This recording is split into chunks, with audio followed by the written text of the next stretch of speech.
지금 내가 살고 있는 이 아파트 매도해야 되나? 그런 기준을 다시 한번 명확하게 짚어봅시다. 사실 이게 하나에 다 들어가 있어요. 뭐냐면 안녕하세요. 진아이스입니다.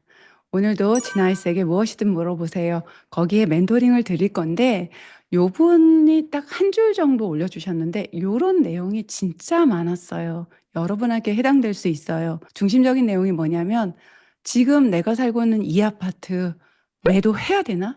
가격 안 오를 앤가? 아닌가? 요런 걱정 다들 좀 해보시죠. 오늘 그 기준에 대해서 유료급 강의로 여러분에게 풀어드리겠습니다. 사실 이거 우리 멤버들에게만 오픈할까 하다가 여러분 모두에게 오픈합니다. 그러니까 구독, 좋아요 눌러주시고 바로 따라오세요. 사연 간단하게 보면요. 23년도 분양권 최고 비쌀 때 계약해서 입주했는데 입주 2년 차. 아직 내가 주고 산 금액도 안 되는데 오르기는 할까요? 분양권이 됐든 뭐 기축 아파트가 됐든 뭐 신축이라도 정말 우리가 최고 비쌀 때 샀다면 고민이 많아요. 그렇죠? 딱 요런 케이스가 바로 제 사촌 동생 케이스였어요. 정말 가격이 높을 때 그때 샀는데 그렇다면 여러분이 계속 가져가야 될 아파트인지 아닌지 그런 기준을 다시 한번 명확하게 짚어봅시다. 보통 우리가 입지라고 하죠. 돈이 되는 입지가 따로 있어요. 그 입지 기준을 제가 조금 브리프하게 정리를 해봤어요. 그리고 좀 요게 조금씩 바뀌어요. 아, 이거 다 아는데, 원론적인 얘긴데, 이렇게 생각하지 마시고 한 1, 2분 내로 빠르게 정리할 테니까 한번 듣고 넘어가시고 요 입지 가치가 요즘 또 어떻게 변하는지도 한번 들어둘까요? 먼저 첫째는 사실 일자리입니다, 여러분. 일자리가 가장 그것도 양질의 일자리. 고급 인력들이 일하는 연봉이 높은 그래서 씀씀이도 크고 비싼 집을 쉽게 살 만한 그런 일자리가 가까운 거 가장 좋죠. 대한민국 서울의 3대 업무지구 이제 저랑 공부하신 분들 모두 다 아시겠죠? 강남, 여의도 그리고 광화문 요렇게 3대 업무지구 또 이 업무지구로 빠르게 이동해 줄 수 있는 지하철, 그 지하철역이 가까운지 아닌지 또 지하철역이라고 해서 다 같은 건 아니에요. 지금 말씀드린 대한민국 3대 업무지구에 빠르게 갈 수 있는 노선이 더 돈이 됩니다. 대표적으로 2호선, 9호선, 5호선, 7호선 요렇게 되고 또 경기도에 있지만 판교, 리틀 강남이라고 하잖아요. 판교로 빠르게 들어가 주고 강남으로도 빠르게 들어가 주는 신분당선도 꽤 좋습니다. 그리고 급행역이 있느냐 아니냐 요것도 굉장히 큰 차이가 있어요.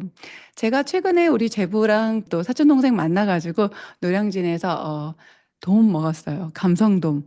봄이라서 그런지 돔이 맛있더라고요.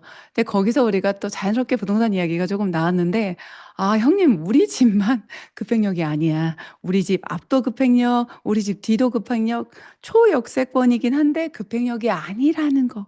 그것 때문에 신축인데도 약간 스크래치가 난다. 집값에 영향이 있다." 그 얘기하면서 좀 웃었거든요. 네. 급행역이 당연히 더 좋습니다. 여기까지 얘기 들어보면 '다 뻔한 거 아닌가?' 아이 뻔해도 끝까지 들어보시고 이 뻔한 것도 모르시거나 이 뻔한 거를 집 살 때는 제대로 적용 못할 때가 우린 너무 많더라. 그러니까 꼼꼼하게 한번 다시 짚어 드릴 테니까 이참에 공부하고 넘어가 봅시다. 초품화 좋은 건 다 아시죠? 아이들이 너무 어려서 안전하게 큰 길 건너지 않고 학교 갈 수 있는 초품화, 중학교까지도 아직은 아이들이죠. 그래서 중품화라고 해서 초중 정도만 가까이 있어도 너무 좋고 고등학교까지 있으면 좋지만 고등학교 정도는 조금 거리가 있어도 괜찮고 고등학교는 그때부터는 이 학교에서 얼마나 대학교를 잘 가는지 그게 더 중요하긴 하죠. 그래서 나오는 게 이제 학군지 그리고 인근의 학원가 요런 것들이 주거지와 같이 잘 어울려져 있다면 돈 될 수밖에 없어요. 요런 얘기만 들어봐도 왜 대치가 비싼지 목동이 비싼지 그냥 바로 알고 경기도에서도 평촌 학원가 인근 그렇게 아파트가 30 년이 되도록 오래됐어도 신축하고 맞먹는 가격이 나오는 이유가 여기 있습니다. 최근에 새로운 변화는 우리가 팬데믹 시대를 지나면서 주말에 부부가 같이 맞벌이하면서 정말 카트 밀고 마트로 가서 뭐 2 주치 아니면 한 달치 식량 막 정말 카트 가득 사 가지고 끙끙거리고 집에 와서 쟁여 놓고 먹고 살고 하던 그런 시대는 좀 갔다. 어떤 면에서는 과소비하지 않고 원 플러스 원에 매몰되지 않으면서 알뜰하게 장 봐서 내일 아침에 필요한 야채 한두 가지, 우유 한 병, 치즈 한 개 요렇게 배송시켜도 되기 때문에 요런 마트는 가까이 있고 없고가 이제 집값에 크게 영향을 주지 않습니다. 반면에 좀 쇼핑 자체가 즐거움이 되고 휴식이 되는 고급 쇼핑 바로 백화점. IFC 몰이나 뭐 스타필드 같이 좀 몰인데 굉장히 좀 백화점급의 고급스러운 쇼핑이 가능한 그런 곳들 가까이 있느냐 없느냐 요게 또 집값에 영향을 주고요. 뭐 한강 뭐 천중에서 그냥 떠오른 게 안양천 뭐 호수 뭐 광교 호수공원 같은 데 또 공원 분당의 뭐 중앙공원 같은 곳 요렇게 좀 공원들이 인근에 있어서 좀 삶의 휴식을 같이 취할 수 있고 또 요런 것들이 우리 집에서 비우려 나온다. 그럼 뭐 말할 것도 없이 거기서 최소한 5-6천 1억 이상 비쌀 수밖에 없습니다. 게다가 최근 트렌드죠. 얼죽신. 이제 따뜻해서 그냥 감이 좀 적은데 겨울에도 불구하고 얼죽신 신축 대단지냐 아니냐 어떤 브랜드냐 일군 브랜드 당연하고 하이엔드냐 아니냐 요즘 이제 그렇게 하죠. 그리고 어떤 커뮤니티가 있느냐 수영장인데 레인이 20 개씩 있는 올림픽을 치러도 될 만한 그런 수영장이 있느냐 없느냐에 따라서 가격 차이가 커요. 그렇다면 여러분 이런 기본적인 조건들 이제 배웠어요. 듣고 보니까 '이거 다 있으면 어차피 너무 좋아서 이미 너무 비싸겠네.' 그리고 '아 우리 거는 초품화긴 한데 백화점은 없지만 공원은 있고' 막 이런 것들이 여기 한두 개 있고 이거는 없고 뭐 지하철역은 한 12분 걸리고 이거를 어떻게 가치를 매겨야 되나? 더하기 빼기를 해야 되나? 곱하기 나누기를 해야 되나? 사실 이게 하나에 다 들어가 있어요. 뭐냐면 바로 가격입니다. 그럼 지금까지 뭐 했나? 뭐 하러 가격만 보면 되지. 아니에요. 여러분이 이 가격이 형성되는 그 기본적인 원인을 아시고 집을 보러 가실 때든 임장을 가실 때든 요런 조건들이 고루 갖춰 있는지, 고루 갖춰 있는데도 불구하고 가격이 좀 저렴한지 아닌지 그런 기준점, 원론적인 거는 항상 베이스로 깔고 가셔야 되고 그것과 늘 비교를 하셔야 돼요. 그런데 그것들이 사실 집약돼서 나타나는 것이 이 가격인데 이 가격이 제때 움직이지 않거나 늦게 움직이거나 움직일 것이 맞는데 속도만 늦는 건지 원래 더 이상 움직일 이유가 없는 건지를 찾아내는 거 그게 진짜거든요. 이번에 제부하고 또 동생 사촌 동생하고 이야기하면서 제가 사촌 동생이 사실은 집값이 비쌀 때 샀거든요. 그러고서 인천이 좀 가격이 많이 내렸어요. 얼마나 쓰리고 아프겠어요. 20년 동안 공장지대 옆에서 25평 아파트에 살았단 말이에요. 알뜰살뜰 살림하면서. 그러고 나서 처음으로 새로 산 아파트 분양권으로 샀어요. 지금 사연 주신 분하고 똑같아요. 그런데 아직 입주도 하기 전부터 가격이 뚝뚝 떨어지고 입주를 할 때 집들이를 갔지만 새 집이어서 기쁘지만 '얼마나 여기를 쓸어내렸을까.' 싶어서 마음이 좀 짠했어요. 그때 제가 끊임없이 그 아이를 격려했던 게 뭐냐면 "너가 판 그 집 기가 막히게 팔았다." 저는 단순히 가격을 잘 받아서가 아니에요. "그 집 이제 정말 팔기 힘들게 됐어." 어떤 집인데 그런지 한번 볼까요? 지금 보시면 아파트 이름을 빼고 갖고 왔어요. 동생이 한 20년 사는 동안 지금 보세요. 가격이 막 거의 그냥 거의 횡보인 거예요, 세상에. 이 그래프만 봐도 마음이 짠한데 21년 4 월부터 이제 가격이 좀 오르기 시작을 했어요. 이 아파트도 이렇게 올라줬는데 그럼 이런 어떤 아파트는 팔아야 되는 게 맞고 그럼 어떤 아파트는 팔지 말고 가져가는 게 맞는지 어떤 걸 봐야 되는지 제가 간단하게 여러분 누구나 클릭 몇 번만으로 요런 아파트를 찾을 수 있어요. 그래서 내 아파트가 거기에 해당이 되는지 내 아파트 인근에 있는 아파트하고 같이 정말 불인이도 요거 몇 번 클릭해 보면서 비교해 보면서 '아 우리 거는 얘보다 이렇게 늦게 상승이 시작됐어? 그러니까 내 거는 팔아야겠네? 아니네?' 요런 걸 판단할 수 있게 금방 가르쳐 드립니다. 오래 안 걸리니까 끝까지 영상 보세요. 오늘은 중간에 나가시면 정말 후회하실 거예요. 요 데이터에서 여러분이 가장 눈에 띄는 건 가격이에요. 아, 2억짜리 아파트 도대체 어떤 아파트길래 25평에 2억일까?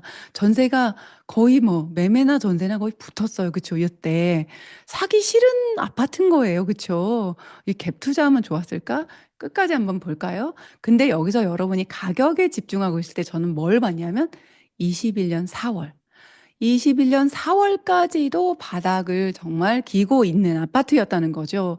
그런데 제가 이 인근에 조금 신축 중에서도 한 8-9년 정도 지금 됐어요. 그래서 조금 가격을 비교하기 좋은 신축이어도 그 녀석도 내렸거든요. 그래서 올해 가져갈 아파트와 아닌 아파트를 딱 알아보기 좋은 샘플 정도로 하나 가지고 왔어요. 마지막 이제 하락을 끝내고 올라가기 직전에 여기 가격이 3억 5천. 그런데 제가 뭘 먼저 본다고 했어요? 날짜. 19년 12월. 요 두 아파트 바로 나란히 놓고 한번 비교해 볼까요? 보시면 이게 제 사촌 동생이 살았던 아파트. 21년 4월부터 어찌 보면 상승이 시작됐어요. 그때 2억 1,500만 원이에요. 그런데 인근에 조금 신축이면서 좀 괜찮은 아파트를 보면 19년 12월부터 시작됐어요. 지금 보이세요? 기간 차이가 1년하고도 5개월이나 차이 나요. 이 아이가 1년 5개월 오를 동안 제 동생 아파트는 그냥 있었던 거예요. 여기가 최고 입지, 최고 좋은 아파트 아닙니다. 근데 오르기 전 가격을 보세요. 이번엔 가격도 봅시다.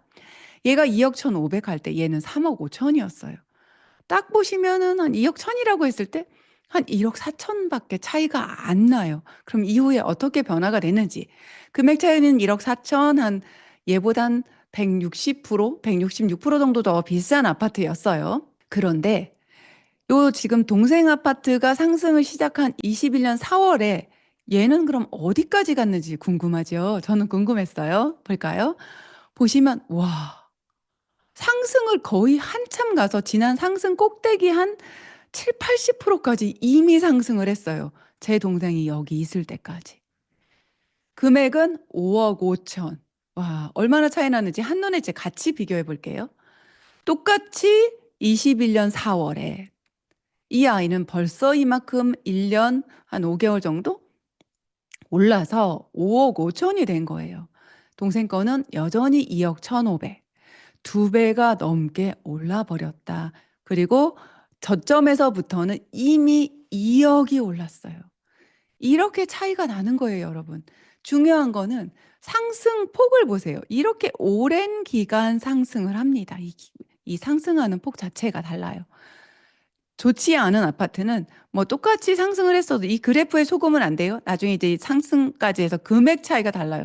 가파르게 오른 게 아니라 금액 차이를 보시면 돼요. 지금 최고 높은 게 이제 3억 2천 정도니까 1억 천 정도 오른 거예요. 그리고 언제 내렸는지도 같이 볼게요. 최고점 한번 짚어볼게요. 보시면 여기 최고점이 22년 1월 3억 2천. 여기는 21년 12월. 뭐 요거는 거의 같다고 볼게요.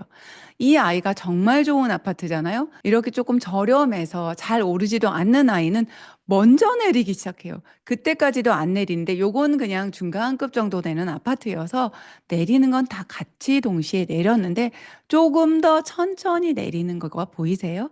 그러고 이제 최근에 보면은 동생 아파트는 이렇게 행보를 하고 있어요. 사실 이렇다 하게 시세가 회복한다는 느낌이 전혀 없죠. 그래서 현재 시세는 2억 4천. 요때보다는 조금 올랐어요. 얼마 정도 한 3천 정도 올랐나? 이렇게 올랐는데 지금 제가 평이한 아파트 하나 뽑아온 녀석은 보시는 것처럼 약하게지만 이건 횡보라기보단 상승이에요. 그리고 최근 시세는 한 4억 8천 정도 되고 지금 동생네 아파트, 그러니까 이제는 매도했지만 보다 두 배 차이가 되는 거죠.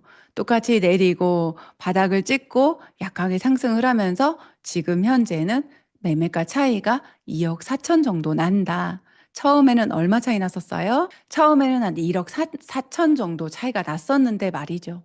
이렇게 여러분이 가지고 있는 아파트, 현재 이번 상승장 지나갔잖아요. 그 그래프를 한번 보세요. 그리고 시기를 한번 보시고 인근에 내가 갈아타고 싶은데 갈아타는 게 맞는지 저 아이가 더 나은지 아닌지 인근이 아니어도 돼요. 내가 관심 갖고 있는 곳하고 비교해 보셔도 돼요. 그렇게 비교해 보셨을 때 얼마나 먼저 상승을 하고 얼마나 높이까지 상승을 하고 누가 먼저 내렸는지, 동수에 내린다면 내린 폭은 누가 더 가파른지 요런 것들을 천천히 비교해 보시면 돼요. 저는 지금 아시를 썼는데 요거는 호갱노노나 네이버나 어떤 것을 봐도 크게 차이는 없어요. 클릭 몇 번씩 해 보시면서 요렇게 찾아갈 수 있습니다. 제가 동생하고 얘기할 때 이 아파트를 파는 거 사실 이 꼭대기에 팔았는데 이 꼭대기에 팔건 아니건 보다 중요한 거는 이 아파트를 빨리 팔고 옮겨 탔다는 거. 그게 너무 잘한 거다. 그러니까 좀 높은 가격에 산 건 좋은 물건이니까 금세 제값 찾아가고 상승할 거야. 이렇게 다독다독 했는데 이번에 만났을 때 얼굴에 화색이 도는 거예요. 그전에 산 것보다 가격 올라서 넘어가고 있습니다. 계속 가져가는 게 맞는지 지금 제가 처음에 드렸던 기본적인 입지 조건에 하나하나 체크해 보시면서 더 가져가도 되는지 아닌지 한번 체크해 보시면 좋을 것 같아요. 사실 제 동생은 방금 전에 보여드린 그 아파트가 아닌 다른 아파트를 샀어요. 그래서 사실 최근에 데이터가 많지 않아서 비교하기가 좋지 않았지만 여기 어딘가 비싸게 샀죠. 그리고 내렸단 말이에요. 근데 이미 전고점을 회복해서 올라가고 있습니다. 가격대도 한번 보세요. 요렇게 살다가 지금 현재 2억 4천 짜리 갖고 있을 뻔했는데 2배가 넘는 가격이에요. 게다가 제 동생은 25평이 아닌 33평을 매수해서 지금 호가가 이렇습니다. 이런 집에 살고 있었는데 이렇게 상승폭이 작지 않아요? 물론 이렇게 좀 다시 한번 내렸다가 이렇게 횡보하는 모습이 보이기는 하지만 이제 입주 2년 차 돌아오고 앞으로도 상승 여력이 충분한 그리고 무엇보다 삶의 만족도가 굉장히 높아요. 언니 정말 여기서 남편하고 쪼르륵 나가서 산책도 하고 남편 아침에 출근할 때 그냥 집 앞에서 한 3-4분 5분 걸어서 지하철을 타고 강남으로 출근한다는 거는 우리 집 인생에 없었던 일이야. 너무너무 좋아. 이렇게 이야기를 하면서 이번에 또 뭐라고 했냐면 "그래서 언니 우리가 다른 데 또 청약을 넣었어. 이번 주 일요일 날 추첨 가는데 계약을 해야 될지 안 해야 될지 걱정이 많아." 이런 이야기 하는데 조금 아쉬운 건 25 평을 넣은 거 조금 아쉽기는 한데 10년 동안 청약을 다시 넣지 못한다고 해서 나라면 동호수 괜찮게 나오면 계약해도 좋을 것 같아." 요 정도 이야기해 줬는데 제부도 너무 좋아하면서 "오늘 여기서 밥 먹길 잘했지." 그 밥도 제가 샀어요. 형님이니까. 어 형님한테 이 이야기 듣고 가니까 "너무 마음이 편하다." 하면서 바로 내일 모레 추첨하러 간다고 좋아하는 모습을 봤습니다. 여러분 그래요. 내가 사는 아파트가 혹시 내가 지금 팔았을 때 오를까 불안한 마음이 있고 앞으로 오르긴 오를지 아닐지 너무 불안할 수 있어요. 그럴 때 오늘 제가 가르쳐 드린 기본적인 입지 조건에서 우리 집은 몇 개나 해당되는지 이렇게 동그라미 좀 한번 쳐 보시고요. 그리고 제가 알려드린 방법으로 아실이나 뭐 호갱노노나 요렇게 시세 데이터 나오는 곳들과 한번 비교해 보면서 언제 오르기 시작했는지 오름폭은 얼마나 높았는지 그리고 얼마나 오랫동안 상승하고 얼마나 빠르게 하락했는지 또 얼마나 빠르게 반등했는지 요렇게 비교해 보면서 그때 더 오르고 늦게 내리고 빨리 반등한 고런 녀석이 '우리 집보다 더 좋다.' 요 기준으로 해서 '아 우리 건 진짜 최고 늦게 오르더니 제일 먼저 내리고 지금도 못 오르고 횡보하고 있네.' 그렇다면 이참에 매도하시는 거 좋습니다. 오늘 내용 한번 정리해 보겠습니다. 오늘 제가 기본적으로 집값이 오를 수 있는 조건들, 입지 조건이라고 하기도 해요. 이 조건들을 다 갖추면 무조건 좋죠. 그렇지만 이 중에서도 얼마나 갖추고 있는지 한 번씩은 체크해 보는 게 좋겠어요. 간단하게 제가 정리해 드릴게요. 양질의 일자리가 있는지 가까운 곳에 아니면 그 양질의 일자리로 빠르게 가는 지하철 노선이 우리 집에 가까이 있는지 대표적으로 돈 되는 노선들은 2 호선, 뭐 5 호선, 7 호선, 9 호선, 강남, 여의도, 또 광화문 업무직으로 빠르게 들어가는 거, 또 판교로 빠르게 가는 신분당선이라든지 요 신분당선 같은 경우는 강남으로도 빠르게 들어가는 아주 알짜배기 노선이거든요. 그리고 내 집 앞에 급행역이 있는지 아닌지 요거까지 체크해 보시고 초품한지 중품한지 그리고 인근에 학원가가 잘 돼 있는지 그리고 내가 사는 동네가 그 말하는 학군지에 해당하는지 대한민국 최고의 학군지는 아닐지라도 이 근동에서는 공부시키기에 아쉬운 점이 없이 잘 갖춰졌는지 아닌지 체크해 보시면 좋을 것 같아요. 요즘은 마트는 돈 안 되는 거 아시죠? 가까이에 마트 있는 것보다 백화점이나 고급스러운 몰, 뭐 스타필드나 IFC 몰 같은 것들이 있는지 없는지, 그리고 천혜의 자연 환경, 뭐 말할 수 없는 한강, 뭐 안양천 같은 뷰가 나오는지, 또 좋은 공원이 인근에 있어서 우리 집에서 뷰도 나오고 가까이 가서 산책하기도 좋은지 아닌지, 이 모든 게 집값을 좌우합니다. 게다가 여기에 플러스로 개별 상품성 자체 얼마나 신축인지 반짝반짝 5년 이내인지 아닌지, 단지는 나홀로 아파트인지 1000세대, 2000세대, 3000세대 이상의 대단지인지 1군 브랜드인지 아니 1군 브랜드보다 더한 하이엔드 브랜드인지 요런 것에 따라서 집값이 좌우됩니다. 커뮤니티에 뭐가 있는지, 규모는 얼마나 좋은지도 집값을 좌지우지하니까 여러분 임장 가셨을 때도 꼭 체크해 보세요. 간단하게 클릭 몇 번으로 우리 집이 계속 보유해도 되는지 아닌지, 이참에 팔아야 되는지 확실하게 알 수 있는 건 지난 상승장에 우리 집이 얼마나 늦게 올랐고 오름폭도 적은지 옆에 있는 아파트하고 간단하게 비교해 보시면 좋겠어요.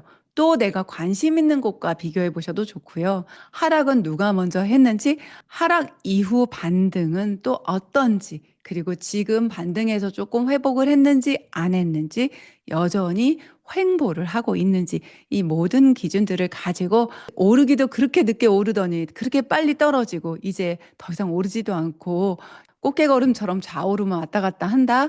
그렇다면 그런 아파트는 이번에 매도를 하시면 좋겠습니다. 이렇게 우리가 지금 내가 가지고 있는 아파트를 팔아야 되나 가져가야 되나 기준점 한번 세워봤어요. 새로 사야 되는 아파트에 대한 기준점들도 한번 이런 방식으로 세워볼까요? 원하시면 댓글 남겨주시면 지나이스만의 방식으로 한번 영상 만들어 보겠습니다. 집이란 건 그래요. 너무 큰 돈이 들어가서 내가 지금 살고 있는 이 집을 팔자마자 오를까? 내가 잘못 선택하는 거 아닐까? 불안하고 이곳에 사는데 또 다 익숙해져서 쉽게 매도도 못 하는데, 근데 정말 과감하게 결단해야 되는 것이 확실하다면 결단할 수 있어야 됩니다. 그 기준점이 명확하지 않으면 이후에 또 후회하게 되잖아요. 그런 기준점 찾는 거 제가 앞으로도 꾸준하게 도와드리겠습니다. 그러니까 여러분 구독, 좋아요 눌러주시고 새 영상, 새 소식 빠르게 받아보도록 알람 설정까지 해주시면 정말 감사하겠습니다. 날이 조금씩 더워지지만 아직 임장 가긴 너무 좋아요. 이렇게 내 집보다 관심 있는 그곳 주말에 한번 가볍게 돌아보시는 건 어떨까? 여러분의 그 가벼운 임장을 응원합니다. 오늘도 미라클. 지금 빨리 사자 해서 매물이 싹 사라지는, 이렇게까지 심각하게 가격이 차이가 나고 이 현상은 더 강화될 거다. 24평이냐 34평이냐 이거보다 더 중요한 게 뭐냐면, 안녕하세요. 진아이스입니다. 아직까지 이 이슈가 잦아들지 않고 있어요. 뭐냐면 20평대냐 30평대냐 요걸 가지고 아직도 많이 고민해요. 이젠 집을 한 채 이상 사기 어렵잖아요. 제가 깔끔하게 끝내드리겠습니다. 구독, 좋아요 눌러주시고 바로 시작해 볼까요? 우선은 많은 이슈들이 다 바뀌었어요. 저희가 34평이 국민평형이라는 그때에 비해서 가족의 구성원의 세대 구성원의 규모가 작아졌죠. 최근에는 뭐 2인 가구, 3인 가구, 1인 가구도 굉장히 많이 늘어났어요. 그래서 34평의 니즈가 많이 떨어진다. 그러니까 24평이 대세다. 이런 얘기에다 플러스 24평 작지 않아요. 올려드린 그림 보시면 24평 4베이 판상형. 옛날에는 2베이라고 해서 거실 옆에 안방 하나, 그리고 방이 뒤에 하나 정도, 24평은 많아야 이제 2개인 곳이 간혹 있는 그런 구조였다면, 지금은 네, 여기 올려드린 그림처럼 4베이라서, 요 4베이가 좋은 게 뭐예요? 여러분이 서비스로 받는 그 베란다를 다 확장을 하기 때문에 방 크기가, 실질적인 집의 전체적인 실사용 면적이 늘어나는 거죠. 그러다 보니까 "에이 굳이 34평 갈 필요 있냐." 이런 얘기하고 앞으로 점점 더 인구는 감소하고 게다가 세대 구성원은 더 작아질 텐데 "34평 너무 크다. 필요 없다." 이런 이야기를 합니다. 과연 그럴까? 그럼 우리 이번에는 솔직하게 한번 얘기를 해 볼까요? 여러분이 24평하고 34평이 같은 단지 안에서 같은 가격이면은 하나 준다. 그럼 뭐 하시겠어요? "아 난 청소하기 힘드니까 24평 할래." 이런 분이 있으세요? 있으시면 댓글에 남겨주세요. 같은 가격에 같은 단지예요. 우리가 단지가 달라지고 위치가 달라지면 또 다른 얘기가 되니까 뭐 40평대, 50평대, 60평대를 거저준들 60평대 청소하기는 조금 네, 그렇긴 하지만 같은 가격에 준다면 안 하시겠어요? 이 얘기는 뭐냐? 솔직히 우리 솔직히 말해보자고요. 돈이 없으니까, 돈이 부족하니까 작은 평수를 보는 거예요. 그쵸? 그런데 그 욕구가 더 커지고 있는 것들, 그 포인트가 있단 말이죠. 새 아파트 분양가는 계속 고공행진을 하고 있고요. 아파트 가격이 최근에 굉장히 급상승을 하고 있어요. 새 아파트 니즈를 채우면서 내가 가진 자금에 맞추다 보니까 24평을 갔단 말이에요. 그럼 계속 24평을 가는 게 맞는지 사실 돈 때문에 간 건데 그 부분을 제가 아주 확실하게 데이터 보여드리면서 말씀드리겠습니다. 그럼 이제 같은 단지 내에서 34평 그리고 24평의 가격대를 한번 볼게요. 지금 싱글 뉴타운의 대장이죠. 레미안 에스티움 가지고 왔는데 보시면 사실 계속 좀 이 정도면 비슷하게 가고 있다. 근데 하나 다른 게 뭐예요? 동그라미가 24평이 훨씬 많죠. 거래가 더 많다는 얘기예요. 그 얘기는 뭐냐? 나중에 매도할 때도 더 좋다는 거죠. 24평 점수 좀 얻었네요. 그쵸? 이제 성북구 쪽에서 꿈의 숲 아이파크 가지고 와봤어요. 34평, 25평. 비슷한 양상이죠. 그죠? 간격이 조금 더 있을 때도 있지만 이제 거래가 안 찍히는 이때니까 이렇게 보시면 역시 조금 더 거래가 있고 그리고 좀 34평에 조금 더 쫓아가고는 있지만 간격이 확 좁아지는 것 같진 않아요. 다 그럴까? 지금 헬리오시티 같이 송파구에 처음 들어갈 때 가장 만만했던 만만했더니에요. 이제 더 이상 만만하진 않아요. 보시면 지금 34평이 파란색, 25평이 빨간색인데 25평이 굉장히 많이 올라가서 붙으려고 하죠. 요럴 때 여러분 공부하는 거 하나 알려드릴게요. 오늘은 정말 유력극 강의다. 요럴 때는 꼭 여러분 이 그래프만 믿지 마시고 꼭 매매 호가, 그러니까 매물 나온 거 있죠? 이 가격에 팝니다 라고 네이버에 나와 있는 가격 있죠? 꼭 체크해 보세요. 제가 요거 지난주에 찍은 영상에서는 호가조차도 굉장히 저렴해서 조금만 더 주면 34평을 매수할 수도 있는 요런 거 보면 돈 때문에 24평 생각했지만 차라리 조금 더 주고 저층도 아니었어요. 제 기억에는. 34평을 매수하는 것도 나쁘진 않아요.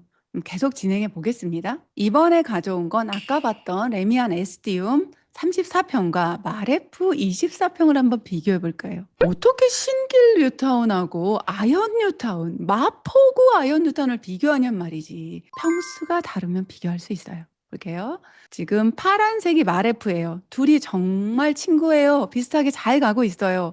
지난 상승장 꼭대기는 사실 레미안 에스티움이 더 높게 찍었어요. 한번 볼까요? 17억 8,500. 마레프는 15억 8천. 그래서 와 2억이나 차이나요. 2억이나 신길뉴타운이 더 비쌌다. 3년이나 더 신축이고 그럴 수 있어. 더 큰 평수니까. 근데 보세요. 지금 결과가 또 나왔단 말이죠.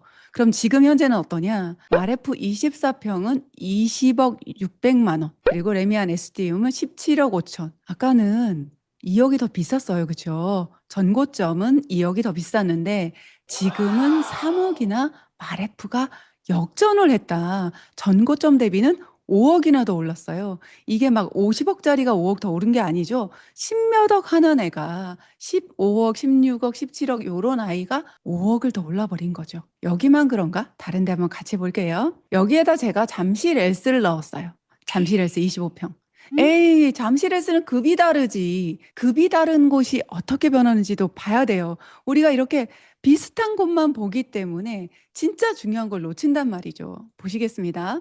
잠실에스 25평을 넣었어요. 그랬더니 잠실에스가 훨씬 더 나이가 오래됐거든요. 보시면 2008년식 곧 20살 됩니다. 그래서 좀 초창기에 제일 젊은 레미안 에스티움은 아직 태어나기도 전에 한번 봤어요. 2016년 그러니까 한 9년 전에 마레프 24평은 6억 6천, 잠실에서 25평은 8억 3천. 그래서 한 1억 7천 차이 난다. 같은 평형대.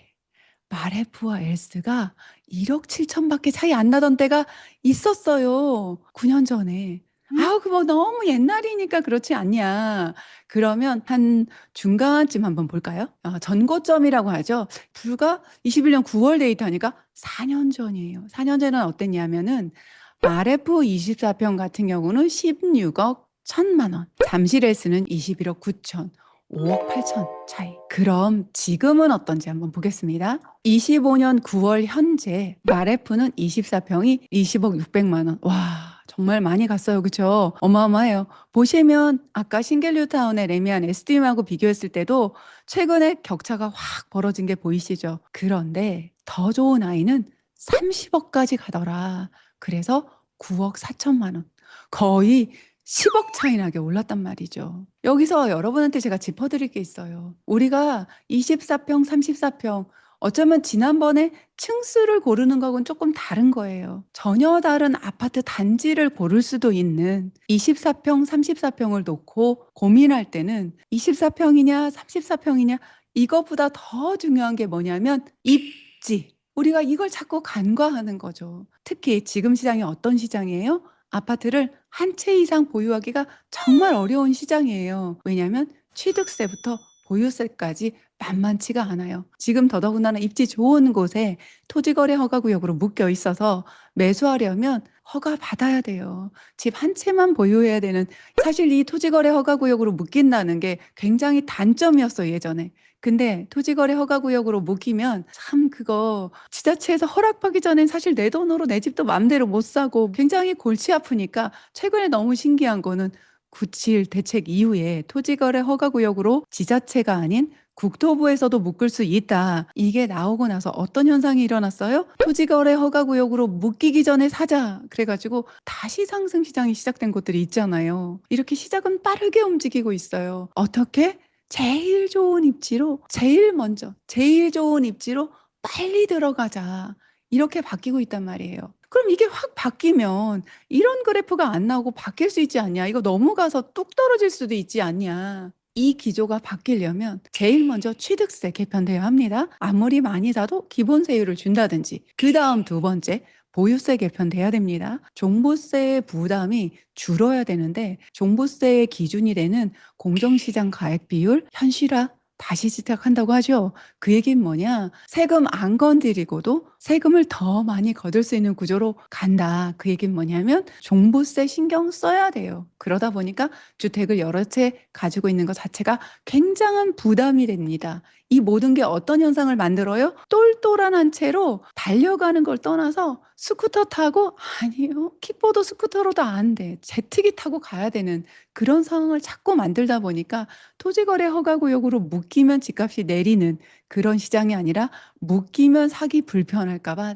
지금 빨리 사자 해서 매물이 싹 사라지는 그런 시장을 저희가 지나고 있습니다. 그래도 우리 식구는 네 식구고 다섯 식구야. 우리는 어머니 아버지도 모시고 계셔.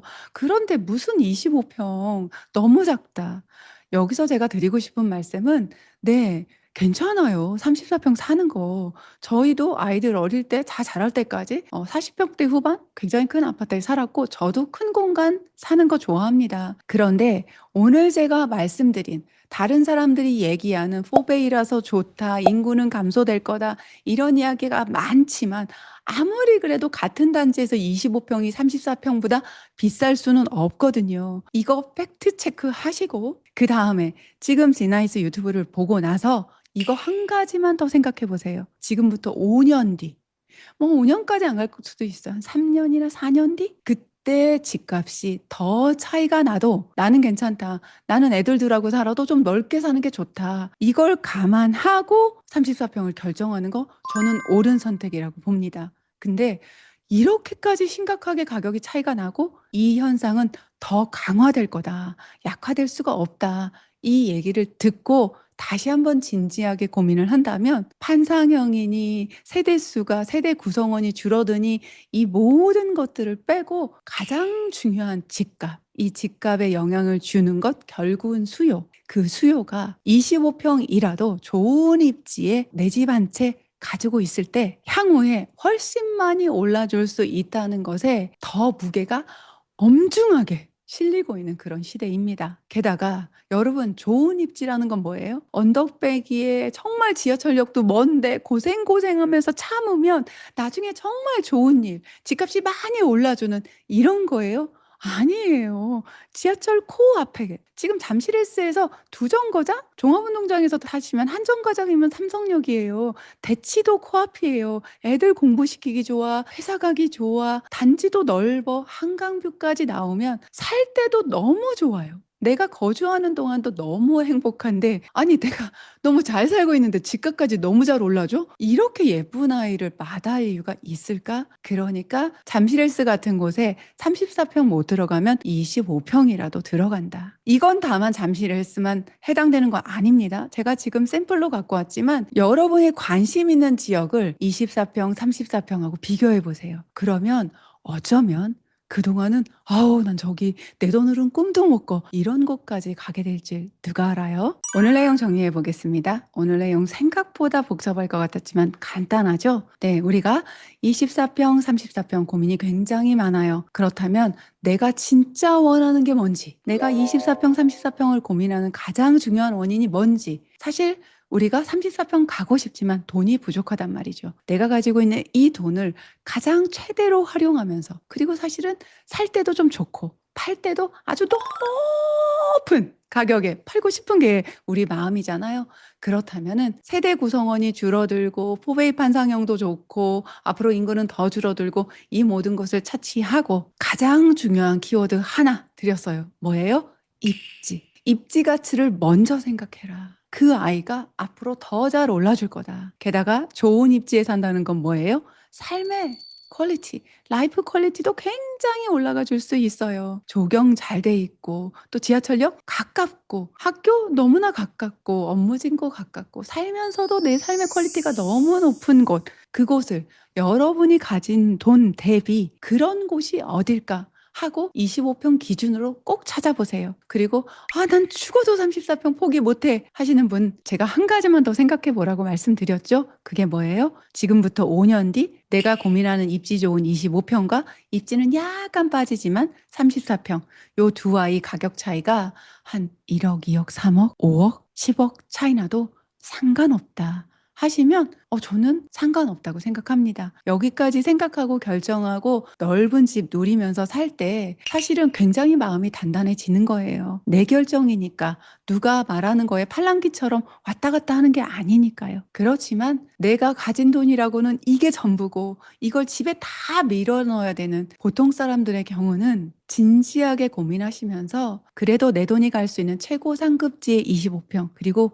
요참에 조금 더 가보세요. 내 돈으로는 언감생심 했던 곳까지도 꼭 임장 가보세요. 혹시 알아요? 미국 이민 간다고 지방으로 발령났다고 그때만 나오는 급한 매물 있을지. 그리고 또 하나 잊지 마세요. 같은 단지인데 정말 25평만 열심히 올라서 34평이 가격이 못 오르고 있는데 거의 붙으려고 해. 그런 경우는 조금만 더 허리띠 졸라매고 과감하게 34편 지르는 것도 정답입니다. 참, 그리고 아직도 그거 물어보시더라고요. 조합원 분양 신청은 그럼 24평이에요? 34평이에요? 아니면 더 큰 평수예요? 요즘 시대가 많이 달라졌잖아요. 분담금 폭탄까지 있는데 이 질문들이 계속 나오는데 요거 다시 한번 정리해서 영상 올려드릴까요? 확실하게 요청해 하셔야 확실하게 영상 찍어서 올려드립니다. 댓글에 필요하신 분들 남겨주세요. 여러분이 많이 고민하는 25평, 34평 진화이스식으로 정리 한번 해봤어요. 어때요? 마음에 드세요? 저는 항상 부동산의 기본적인 걸 놓치지 않아요. 그래야 정말 힘들게 모은 돈, 그 돈을 가장 좋은 땅에 심을 수 있어요. 살 때도 편하고 우리 아이 공부도 좋은 환경에서 시키고 그리고 나중에 팔 때도 정말 충분한 아니 넘치는 수익이 나서 그 다음 집을 더 좋은 곳에 마련할 수 있는 그런 우리 집 찾는 거 우리 꾸준히 쭉 함께 해볼까요? 제가 꾸준히 쭉 함께 도와드리겠습니다. 오늘도 미라클 그치만 나같이 돈 없고 변두리 나홀로 사는 사람도 갈아타기 할 수 있을까? 정말 월세 사는 몸테크는 안 돼. 그런 분들을 위한 갈아타기 제가 이번에 심혈을 기울여서 뽑아봤어요. 이런 갈아타기 영상은 없다. 진짜예요. 깜짝 놀라실 거예요. 제가 5천만 원으로 시작하는 미라클 기적의 재개발 재건축 썼잖아요. 거기서 한 5천만 원만 갖고 와볼까? 무슨 얘기냐? 갈아타기 하고 싶죠. 우리 집 나홀로 아파트고 사실 단지도 뭐 몇 안 되고 브랜드도 아니야. 연식도 지금 20년 다 돼가 별것도 없고 사실 살기도 되게 별로이고 지난 그 미친 상승장에도 우리 아파트 오르려고 하다가 바로 얼음. 이런 데 살고 있으면 사실 소망이 없거든요. 그런데 가지고 있는 돈도 없고 남들은 고생하면서 월세 몸테크 하면서 투자한다는데 나는 지금 애들 학교도 그렇고 뭐도 그렇고 이 동네를 완전히 뜨는 것도 안 돼. 나는 사실 가진 돈도 없는데 내가 그 집에 들어가서 살면서 아파트여야 되고 굉장히 갈아타기 힘든 그런 거를 다 가지고 있는 분들이 많아요. 생각보다. 몇 억 모아서 갈아타는 사람들은 사실 선택지가 많고 껑충 바로 갈 수 있어요. 그런데 나는 정말 돈도 없어. 한 5천? 1억도 안 돼. 열심히 모았지만. 그리고 못난이 같은 아파트 한 채 있는데 이렇게 하면 정말 똑똑하게 갈아탈 수 있어요. 지금부터 시작해 볼게요. 첫째, 입지 좋은 거. 지난주에 또 뻔한 소리 하네. 여러분, 원론적인 거, 기본 이론적인 거 넘어서는 뭔가 비법, 아무도 모르는 그거. 그게 없거든요, 사실은. 그 원론 안에 있어요. 그래서 그거 한번 다시 짚어볼게요. 기본적인 입지 가치가 어디에 매겨지는지 알 것 같아도 실제 시장에 가서는 아파트 보다 보면 정신없이 놓쳐버려요. 그래서 지금 여러분 제가 3가지로 제시해 드릴 건데 따라오시다 보면 선택지를 확 좁혀서 정말 내가 갈 수 있는 곳 골라내실 수 있을 거예요. 여러분이 입지에 대해서 뭐 알고 계세요? 한번 불러보세요. 제일 중요한 거? 네, 일자리. 맞아요. 그리고 그 일자리로 빠르게 가는 교통. 네, 요 2가지 굉장히 중요하고요. 또 이것만큼이나 중요한 게 학군, 학원가. 이런 것들로 사실 대한민국 집값이 형성된다고 해도 과언이 아니에요. 대치동도 그렇게 해서 생기는 거고 강남 일자리, 여의도, 또 광화문 쪽 CBD도 그렇고 모두 다 일자리, 그 일자리로 얼마나 빨리 갈 수 있는 지하철이 있는지 없는지. 경기도인데도 불구하고 판교 같은 경우는 일자리 수요 때문에 또 바로 옆에 분당의 학군 수요 때문에 집값이 빵빵하고 어지간한 서울보다도 가격이 높잖아요. 이런 기본적인 입지 조건들을 갖췄기 때문이에요. 거기다 플러스 알파로 요즘 대한민국은 정말 선진국이라는 그 타이틀에 걸맞게 먹고 사는 거, 일하는 거 이상의 가치를 추구해요. 그래서 뷰 하나에도 몇 억씩을 투자하죠. 한강뷰가 나오느냐? 분당에서도 공원뷰가 나오냐? 안 나오냐? 내 집 앞으로 천이 흐르면서 그 천 가로 산책할 수 있는 산책로가 있는지, 호수공원이 있는지 없는지, 뷰가 나오는지, 광안대교 뷰가 나오는지, 오션뷰가 안 나오는지, 요거에 따라서 집값이 억억 이렇게 차이 난단 말이죠. 난 나오려고 여기서 조금만 좋아도 힘든데 지금 얘기한 것들 보니까 언간생심? 그러니까 이 키워드 다 가져갈 생각 하지 마시고 지금 불러드린 거 다시 해볼게요. 일자리, 교통, 그리고 학군, 학원가, 그리고 빼어난 자연환경. 요런 것들 중에서 지금 내 집보다 좀 더 가지고 있는, 그리고 내가 이사 가서 우리 아이들 학교를 옮기지 않아야 되는 경우, 옮겨도 되면 조금 더 선택지가 넓어지겠죠. 그런 범위에서 브로드하게 골라보세요. 이렇게 1단계로 골랐어요. 이게 아주 기본적인 원론적인 입지 공부고 이거 정도 가르쳐주는 대한민국의 부동산 강사들이나 유튜버들 많아요. 그럼 2번째부터는 글쎄 저 말고 들어본 적이 있을까? 제가 정말 땅을 치며 후회한 포인트였거든요. 2번째는 기본적으로 여러분한테 원칙을 34평에서 24평으로 약간 평수를 줄이는 개념으로 말씀을 드릴 거예요. 그거는 얘기 많이 하던데? 네, 그런데 언뜻 생각하면 34평 가격이나 조금 입지 좋은데 24평 가격이나 이렇게 얘기를 하실 텐데 그렇지가 않은 녀석들이 있어요. 저도 그것 때문에 피눈물 흘린 사람 중에 하나고요. 어떤 의미냐면은 여러분이 지금 가진 돈이 뭐 5천만 원 그 미만이거나 뭐 1억 한참 미만이면 아주 상급지로 가긴 어려워요. 그렇다면 지금 있는 데서 조금 더 좋은 곳으로 가지만 24평을 가는데 내 34평이나 그 24평이나 10년 전이나 5년 전이나 가격이 비슷하다? 우리가 지금 기축을 보고 있기 때문에 10년 이상의 데이터를 볼 수 있어요. 그런데 말이죠. 지난 상승장에 더 많이 올랐던 녀석들을 여러분이 첫 번째 고른 데서 추려내는 거예요. 제 얘기를 해볼게요. 저는 34, 24는 아니에요. 제가 제 사는 집 갈아타기를 할 때 비슷한 가격대에서 제가 47평을 받고 정말 한가운데 그 도시 한가운데 최고 비싼 아파트 30평하고 가격이 같았어요. 근데 얼마나 뭐냐? 걸어서 7분? 아파트 단지 하나 정도 지나가면 되는 거리 정도 됐고 우리 집에서는 학원을 가면 걷기가 조금 빠듯하다? 뭐 15분? 거기서는 그냥 신호 하나 건너면 1분 거리? 이런 정도인데 좀 답답하기도 하고 아이 그 가격에 30평? 그냥 여기서 47평 살자. 그리고 사실은 더 아까운 건 거기 40평을 봤어요. 거기 40평하고 여기하고 물론 가격 차이가 많이 났죠. 근데 그거 살 돈 있었는데도 돈 아까워서 그건 아니고 좀 복잡한 거 싫고 제가 그랬죠. 제 감성은 돈이 안 된다니까. 그리고 이게 벌써 한 9년 전 얘기라서 그때만 해도 지금만큼 부동산 감각이 날카롭지 않았어요. 그래서 이 정도도 충분하다는 생각에 47평을 30평하고 같은 가격에 매수를 했죠. 그래서 지금 어떻게 됐느냐. 얘도 많이 올랐어요. 2배 반? 얘 2배 반 오를 때 쟤는 4배 오르던걸요. 꼭 같은 비율로 오르지 않아요. 그리고 가격으로 말씀드리면 더 기절할 것 같아요. 직전 최고가가 한 8억이라면 얘 직전 최고가는 12억이에요. 무슨 얘기인지 아시겠죠? 시작점은 같지만 정말 상승장이 왔을 때 많이 올라주는 녀석이 있어요. 그럼 지금 어떻게 하면 되냐? 그 거래 가액 나온 거 있어요. 네이버로 볼 수도 있고 아실로 봐도 되고 호갱로노 보실 수 있어요. 호갱로노가 지난 가격 보긴 제일 편하긴 하거든요. 보셔서 지난 상승장 때 최고가가 지금 내 30평보다 좀 많이 올랐던, 물론 지금은 빠졌을지라도 그 이전의 최저가는 나하고 비슷했고 요 녀석이 훨씬 더 상승 여력이 있다는 얘기거든요.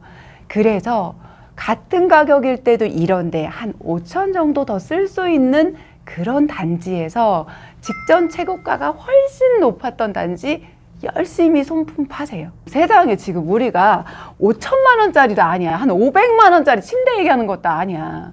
한 5억씩, 4억씩 하는 아파트 얘기하는데 그거 손품?